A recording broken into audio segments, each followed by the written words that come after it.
1963. Two narrow gauge steam locomotives make a dash for freedom through the crowds in Welshpool.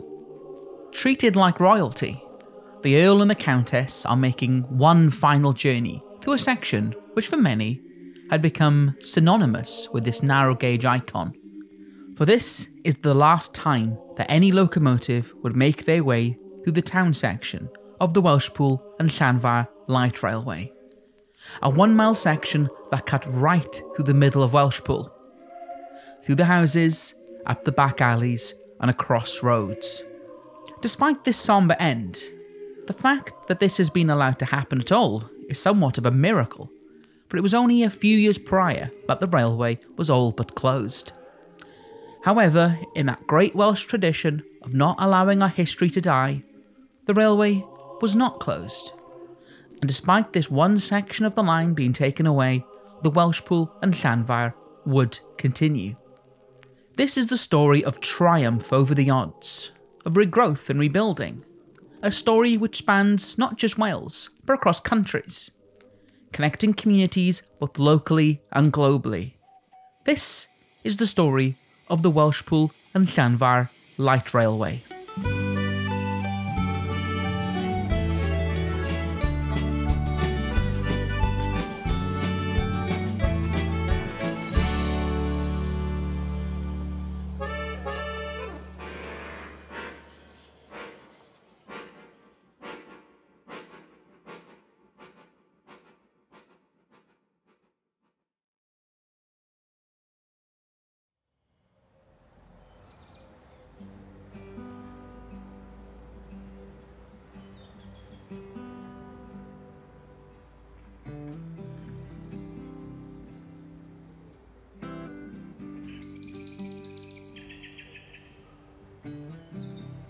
Like many of the lines which make up the famous Great Little Trains of Wales, the Welshpool and Llanfair has its roots as a tramway.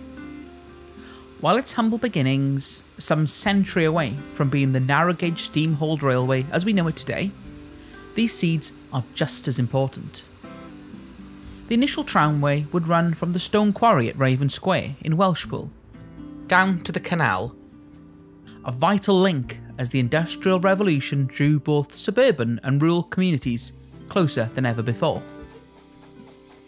Interest in extending a line towards the open countryside had been growing since the mid-1850s. A railway boom of sorts saw many towns and villages desperate to connect themselves to the wider world, and the town of Llanfair was no different.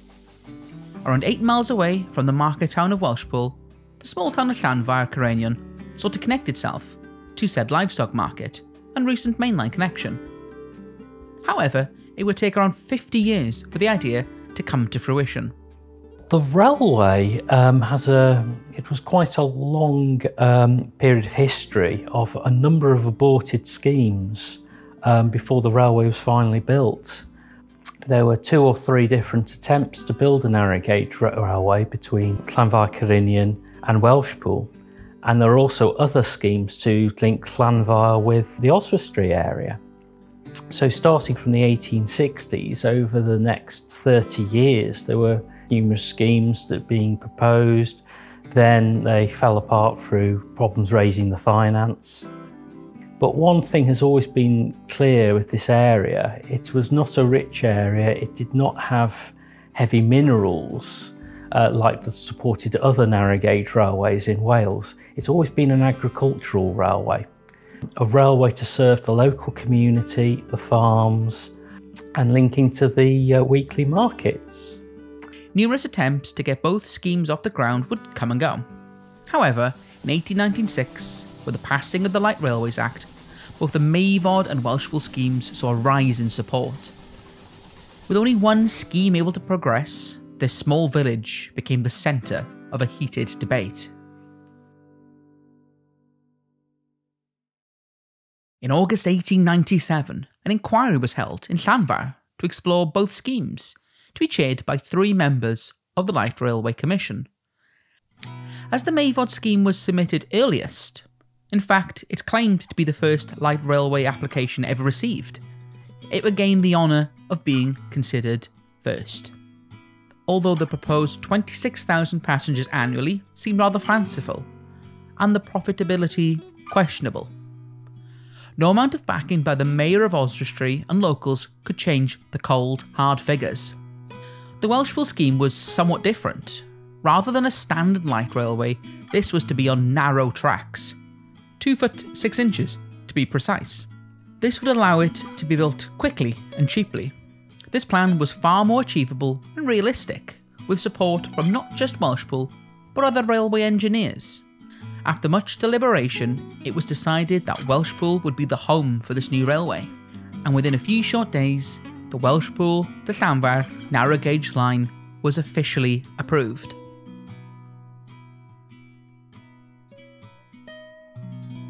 The work began rather quickly. A deal was struck between the Welshpool and the Cambrian. In lieu of a government grant, the Welshpool Company provided the money from local investors and shares, with the Cambrian supplying the technical resources and operational experience. Despite this deal, however, there were still a number of hurdles to overcome. First up was how to reach Welshpool itself. Much of the flat and level land on the way to the town was owned by the Earl of Powys, and while he did support the railway, he feared that the direction the builders wanted would run right to his favourite fishing spot. The solution then was to run not around the hills, but over them. A 1 in 29 gradient which climbed up the bank at Golver was the solution. The Welshpool livestock market, which would serve as the railway's main mode of revenue, was across the town. There had been several ideas proposed over the years on how to reach the market: tunnels, loops, diversions and more.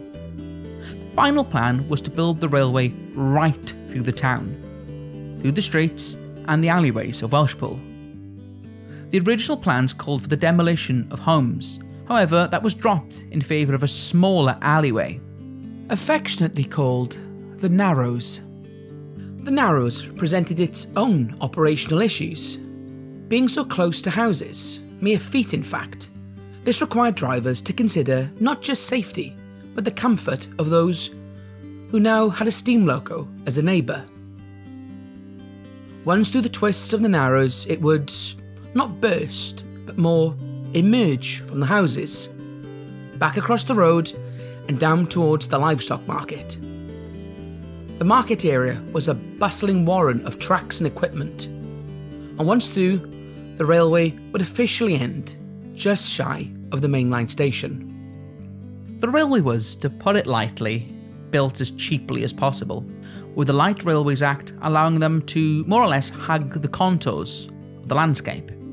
By following the contours rather than building perfect gradients, it allowed them to cut costs further.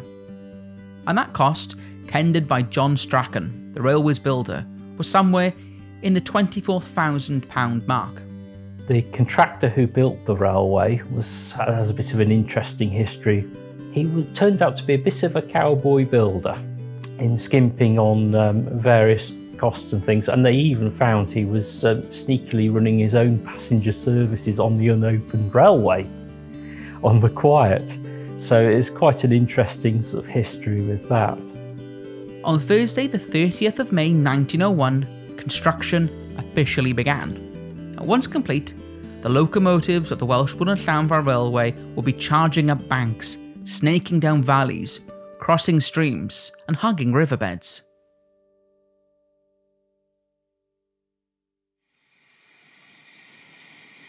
The specific needs of the line required appropriate locomotives to match, and it was the Bayer Peacock Company that was responsible for the task. In March 1902, they delivered on this request when locos 1 and 2 arrived at Welshpool Station, costing an approximate £1,600 per loco. 1 named the Earl, 2 the Countess, in respect to the Earl and Countess of Powys. Both identical locos, these 060s were designed with the specifics of the railway in mind. They have short boilers to mitigate the issues of climbing steep grades, for example. It would be around a year before they had a chance to stretch their legs along the line while construction continued. And while there were some delays, the date was fast approaching for the opening. In March 1903, the sounds of steam echoed through Welshpool as the Countess took its first goods service out of Welshpool. In April, a passenger service was added. The first few days were fraught with controversy. The higher than expected price for goods delivery did cause some to boycott the line. However, this was quickly ironed out, and the railway settled into its rhythm. It never truly made much in the way of profit. In fact, within a few short years, the company was already stretching what little money they had. Difficulty paying contractors and a slow declining traffic was a continued problem. For a number of years, the railway simply ticked along with support of the Cambrian Railway.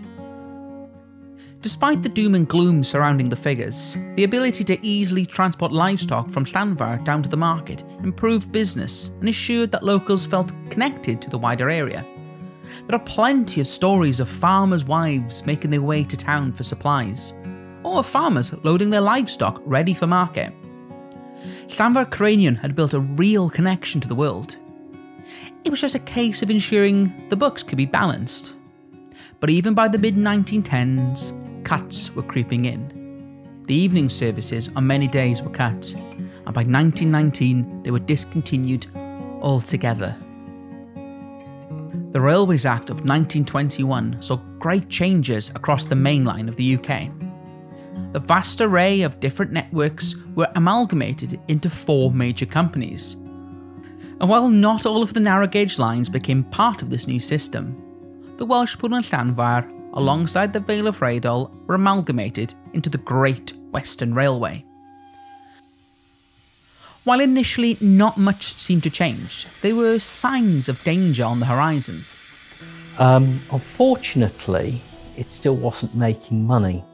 And also, the Great Western Railway at that time were expanding their bus services in mid-Wales, with the realisation that if they didn't do it, someone else would, and undercut them. In 1929, the Earl was sent to Oswestry to undertake an overhaul. This inevitably westernised the loco, shedding much of its original Cambrian features into a more standard GWR style. With changes internally and on the exterior, including new tubing and a copper cap for the chimney and a larger dome. The Countess would soon follow, with her name being shortened to just Countess, after Great Western's policy of putting the name on the cab rather than the tanks, meaning the full nameplate would be just a little too long. Despite this new investment, the ownership did not really see much uptake in traffic. The typical inquiries followed. According to records, nothing was left off the table, from changing the mode of transport to removing the rails entirely. In fact, it was believed that, under more modern standards at the time, the railway should probably have never been built to begin with. By the early 1930s, the cuts set in further. On the 7th of February 1931, the Welshpool and Llanfair would run its last passenger service. There was some local opposition, with some reports claiming passengers were willing to pay more in order to fund the service. This was in vain, and at 4 PM that Saturday, the final passenger service snaked through the town and over the Golver Bank. It would be another 3 decades before passengers would once again ride the little railway of Llanfair. The 1930s saw the railway fall into an almost sleepy existence. However, as with all of the UK, 1939 would throw all previous notions of daily life out the window. The Second World War brought massive upheaval across the UK, and the little railway was no exception. Rations to fuel meant the railway would once again have its day, even if it was ultimately short-lived. The system of 1 working train at a time would become 2, with the cattle wagons full to the brim with livestock.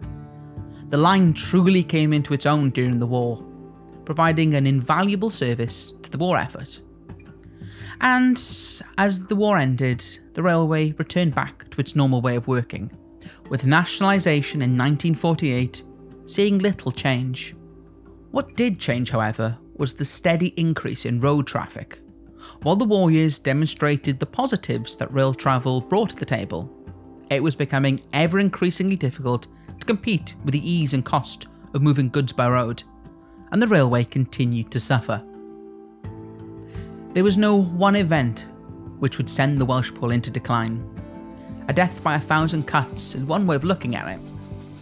And now, 50 years after the first loco the Welshpool Llanfair Railway ran along its metals, the cuts were becoming much more frequent. 1950 would see the threat of another closure. The town council in Welshpool was split on what was to be done. While the railway had its supporters, it was becoming increasingly burdensome on the town. Closures of these kinds of lines were unfortunately becoming a more frequent occurrence. The Corris was shut in 1948, the Festiniog in 46. As 1950 turned into 51, a small band of enthusiasts would kickstart a movement that would ultimately save the Welshpool from certain doom.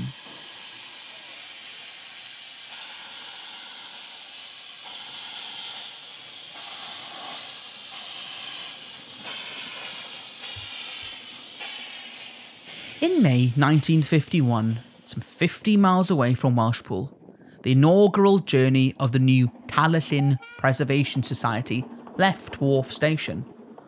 While the viability of such a scheme was not yet proven, what it did was inspire others to try and recreate the same. The acting chair of the new Narrow Gauge Society began to look around for other ventures. Welshpool was one such location. As early as 52, there were some discussions with both British Rail and Welshpool Town Council about purchasing the railway. The difficulty these new pioneers had was bureaucracy. While the Talyllyn had remained a private railway up until its transfer into preservation, the Welshpool venture was wrapped up in British Rail. This meant that the speed and ease in which the TR Preservation Society could purchase their line was not as readily available in Welshpool, and while talks and schemes continued, the line decayed. Wagon stock had become worn out, and the town council had shifted focus towards modernisation.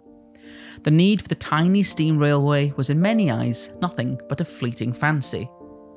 The railway soldiered on until 1956, when the inevitable happened. It started with the removal of a loco. Number 2, the Countess, was sent to Oswestry, its fate uncertain.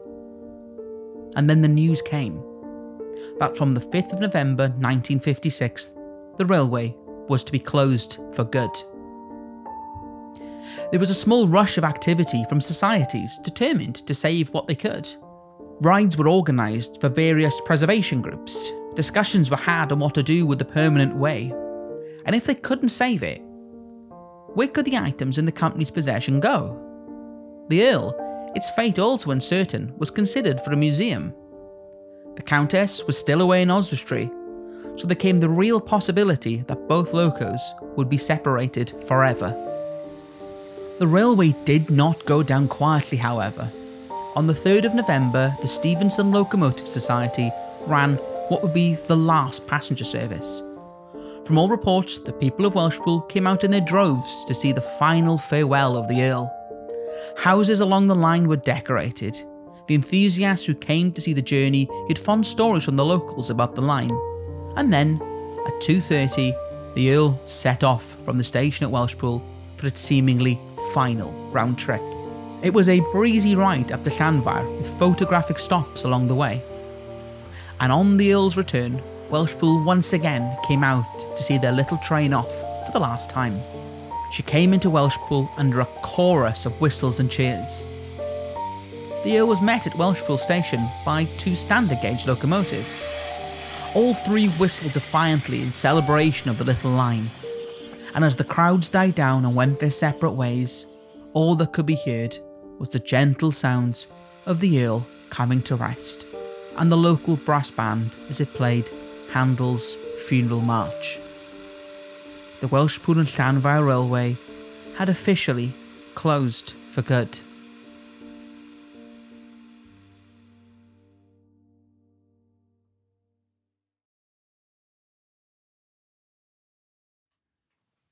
As the years passed, the track became even more worn. In 1958, the Earl was taken from Welshpool and would reunite with the Countess. However, their future was still uncertain. They had reunited in Oswestry, where intrepid railwaymen kept them almost hidden away from the world. People such as Oliver Veltham, the British Railways District Traffic Superintendent for the Cambrian Railway, was one such pioneer. And when the line was to eventually close, he ensured that the line was mothballed. The rails were not ripped up. The wagons were put into storage at Welshpool Yard, and the locomotives were put into storage at Oswestry Works. Oswestry Works treated the Welshpool Llanfair locomotives as their pets.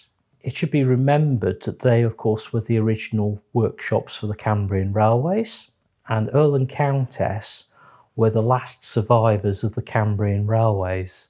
So there was some pride in Oswestry in these locomotives. And that's where they sat, gathering dust, hoping that maybe something could be done for the pair. Fortunately, something was happening, and happening fast. No sooner had it ceased to be, a preservation society was growing to save the railway. So soon, in fact, that the railway had not yet closed when the first discussions had been held. There had been a number of articles in different magazines suggesting such a scheme. The Llanfair Parish Council toyed with the idea. Much like the disparate plans which formed the railway to begin with, many people had the idea. They just needed to come together. William Morris, a printer from London, was the first to put the wheels in motion. A subscription service was floated which seemed to gather some success. However, it did not gain much traction.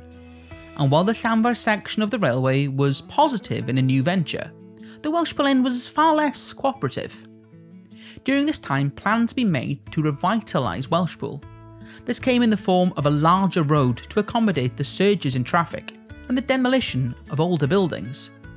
Talk came of compromise, removing the old town section from Raven Square to the old station and making the top end of Welshpool the new terminus. An agreement was made for the line to be leased out for a period of time to allow them to at least get the ball rolling.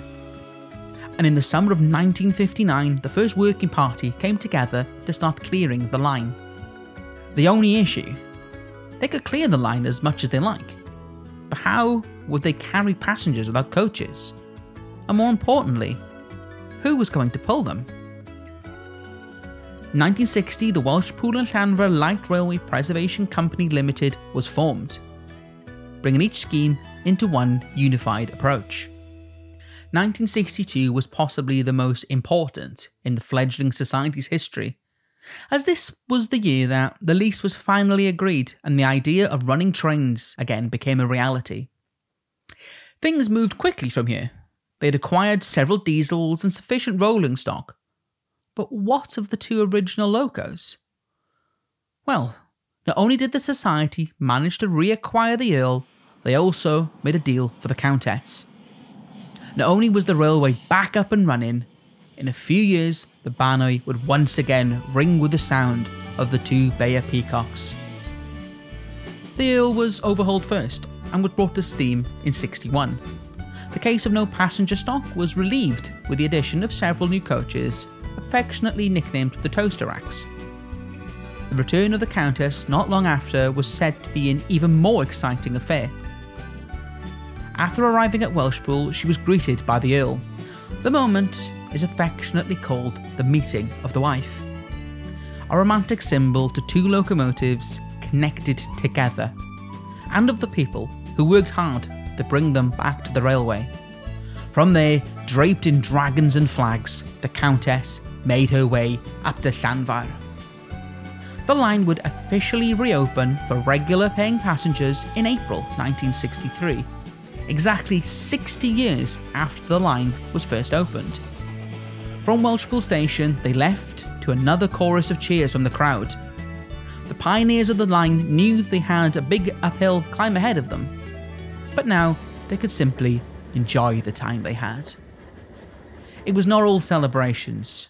as only a few days before the grand reopening, the news finally came of the closure of the section between Raven Square and Welshpool Station, the now world-famous town section of the line. Despite knowing that this was an inevitability, as they didn't technically own the section of line, it was still a bittersweet moment. As the new volunteers traced the Earl and Countess through the houses and across the roads of Welshpool, excited for the future ahead, there would certainly have been a feeling of loss. On the 17th of August 1963, the big day had come. The final, last train of the Welshpool section set off, double-headed by both the Earl and the Countess. This last dash to the town was once again met with a chorus of cheers, but no sooner had the train made it through, the work commenced on tearing the line up. Today, not much physical evidence exists, but if you know where to look, you can still see the attempts to preserve the heritage. Signposts, information boards and more dot the now long-lost line. Remnants of the dual-gauge cattle market still exists in the centre of town, a display of the railway's importance. There are conflicting reports on the decision even to this day. While some understand the town's reasoning behind it, many feel this loss a great deal, with some believing that this would cause long-term damage to the growth of a line which for many had become synonymous with this section of track. But perhaps a more damaging event would take place shortly after. Powys is well known for its exceedingly damp weather. Rain and storms often hit with severity, and the rivers which cap the landscape often flood. It was during a particularly violent storm at the end of 1964 the River Bannoy swelled to such a degree that the bridge crossing it sustained heavy damage. The volunteers woke to find their 7-mile line reduced to just 1 and a bit. To lose such a critical part of your infrastructure mere months into your existence would surely feel like a devastating blow. Fortunately, after a small fundraising event, the bridge was repaired and strengthened. To this day, there remains a small sign to commemorate the Royal Engineering team who came to the railway's aid.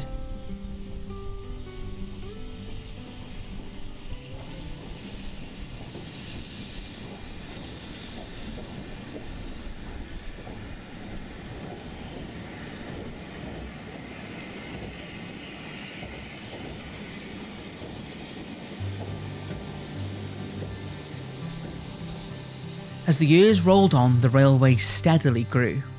Much of the line past the halt at Solvine had become overgrown, so for a number of years trains did not make the full journey.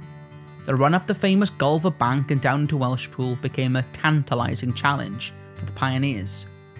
However, once again they prevailed, and by 1973 the new terminus at Welshpool, now at Raven Square, was met with a chorus of whistles as the Earl conquered the steep incline into the platform. It was not quite ready just yet for regular passenger service. This would take another few years. However, by the 1980s, the full line of the Welshpool Llanfair as it currently stands was operational. And while the railway wasn't pulling in spectacular numbers and the membership grew slowly, there was a need for an expansion of both the loco and traffic stock. This is perhaps the Welshpool's most interesting characteristic. Much of the stock you will see on the line today has a real global feel. As recently as 2023, the valley would reverberate with the sounds of Austrian locos, with Zillertal, a temporary resident. As for other locos, Sir Drefaldwyn, an 080 tank loco from 1944, with a rather unusual backstory. Sir Drefaldwyn had an interesting history that it was built for the German army in occupied France in 1944. In fact, on D-Day, the 6th of June 1944, was the day that the locomotive had received its boiler certificate. It is important to note that none of these locomotives turned a wheel in anger for the German army. So all their construction did was to take up resources, which the Germans badly needed. It is possible that Sir Drefaldwyn was in fact sabotaged by the French who were constructing the locomotive under duress. those frames were never correctly aligned. In 1955, it was sold to the Steiermarkisch Landesbahn. It's interesting that the locomotive was frequently out of service, frequently jacked up in the air and frequently having problems with its wheels. The locomotive had been sold to the Welshpool Llanfair Light Railway at, it has to be said, a discount price. It had evidently not been used very much. On arrival at the W&L, the loco had been put into service, but had spent a number of years with a reputation of rough riding and bangs and knocks. During a strip down in 1984, wooden cardboard shims were found behind the horn guides, which we believe had not been removed since construction. Why they would be using cardboard shims is not known. There's some thoughts of this could be a sabotage attempt. It's been evident that this austerity locomotive, that perhaps some shortcuts were made, or perhaps, as is the popular rumour, that there had been an unsuccessful sabotage attempt. However, it must be said that we have now aligned Sidra Baldwin's frames. The locomotive runs better than it has ever run before, and it can literally roll past you like a sewing machine, which she certainly couldn't have done previously. But perhaps one of the more interesting stories comes from a rather large loco now stored away in the display sheds. The 0440 tank articulated locomotive Monarch. Built in 1953, this loco is perhaps best known for being the last narrow gauge industrial steam loco produced for industrial use in Britain. She worked at the Bowwaters Paper Railway until her arrival at Welshpool, not long after her build date. She is quite unique in that she is an articulated loco, meaning she runs on separate articulated bogies rather than a more rigid body. This would allow her to be powerful while still nimble enough to navigate tight curves.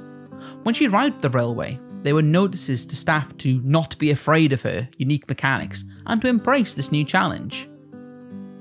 She never quite met the needs of the railway and was at one point moved to the Festiniog in hopes that she could be of more use there. An incredibly complex locomotive, and while the chances of her steaming again are nothing more than a long-term dream at this stage, she does still have an important role to play in the story of the railway. It's not just from Europe the locos have come to find their home in Powys. Joan has made a 4,000-mile journey from Antigua, as well as an ex-Sierra Leone locomotive filling out the roster. From Glasgow to South America, locomotives from around the world now found their permanent residence at the Welshpool Llanfair. And whether they are in service or waiting an overhaul, having such a varied and interesting set of locomotives is one of the railway's best assets. It's these partnerships with global communities which continue the railway's philosophy of connection. Throughout the years, there have been a large number of other locos that have come and gone. A varied fleet comes with its own challenges, from different types of steaming to maintenance and more. I think not necessarily a challenge, but one thing I found really interesting is the ability to learn, obviously, the different locos, because there are obviously some of them are from very different places. So the visiting engine that we've actually got in the workshop at the moment, that's a completely new loco to learn. We've obviously had ZB2, that was from Austria, that's a very different loco as well. And then you've got the Bayers and 699 as well. The basis of them is very similar, but obviously they've got their different aspects, their different quirks, and learning each one inside and out has been really interesting, and I find that's one of the most difficult things I've kind of had to do. In terms of the line itself, I think that's quite a difficult thing to learn to fire, because obviously you've got a lot of up downs, a lot of steep gradients, and depending on the day, if you get a day like today where it's quite wet, you can have a very, very slippery trip to Welshpool and back. And yeah, every day is different, and that's probably one of the hardest things about it, is adapting to every single day and all the changes that you can be presented with at a moment's notice. So, what is it that draws these volunteers to the railway? Is it a varied and interesting stock? The challenge of such a unique set of gradients? Is it the never-ending allure of the lost sections of the line? Or is it simply the want to keep part of the Cambrian Railway alive for future generations? I think the family atmosphere has been one of the most positive experiences I've had from it. The people that you meet and the opportunities that you get because of that are just an absolute huge opportunity. Yeah. So the people here are it's kind of what you come for and what you stay for. They're a lot of the reason that a lot of people stay for so long, and it is just a massive family away from home. I literally love this place. This place is my second home. Everyone is a family, and it's great because they come and go, and you'll see them. It's basically, it's like when you see your family that you haven't seen for ages again. Everyone is just always so friendly, and it's so much fun. And then we meet up in the pub afterwards, and it's so much fun in the evening, because who doesn't love a drink? Like all railways, the Welshpool has had its fair share of tragedy and challenge. The modern century has only brought about further complications. The difficulties in acquiring coal and a need to grow both volunteer and passenger numbers post-COVID has only made matters more challenging. But perhaps this is one railway which can weather that storm. It has already done so, literally, and came through with a new bridge and a new sense of determination. I think obviously there's not a huge amount of young people at the railway currently. There seems to be a bit of a gap between maybe the ages of 25 and 35 to 40. There's very few people in that kind of age frame.